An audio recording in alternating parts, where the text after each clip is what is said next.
অহাকালি মন্ত্ৰীসভাৰ সম্প্ৰসাৰণ হোৱাৰ সম্ভাৱনা আছে। আমাৰ এখন আসন খালী আছিলে, কিন্তু গোটেই গধূলিলৈকে আপোনালোকক মই অফিচত গৈ জনাব পাৰিম। কিন্তু এটা সম্ভাৱনা নিশ্চিতভাৱে আছে।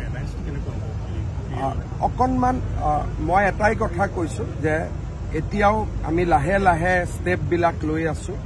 প্ৰথম দিনাৰ পৰাই মই আপোনালোকক কৈ আছিলো যে আমি খুব স্পীডত যাব খোজা নাই।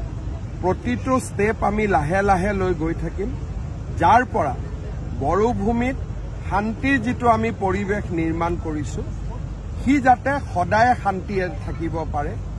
আমাৰ লক্ষ্যটো পলিটিক্স নহয়, আমাৰ লক্ষ্যটো মন্ত্ৰীসভা নিৰ্মাণ কৰা নহয়।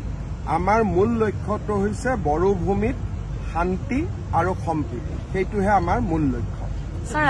অহাকালি মন্ত্ৰীসভাৰ সম্প্ৰসাৰণ হোৱাৰ সম্ভাৱনা আছে। আমাৰ এখন আসন খালী আছিলে, কিন্তু গোটেই গধূলিলৈকে আপোনালোকক মই অফিচত গৈ জনাব পাৰিম। কিন্তু এটা সম্ভাৱনা নিশ্চিতভাৱে আছে।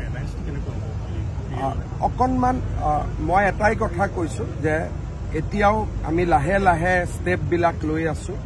প্ৰথম দিনাৰ পৰাই মই আপোনালোকক কৈ আছিলো যে আমি খুব স্পীডত যাব খোজা নাই।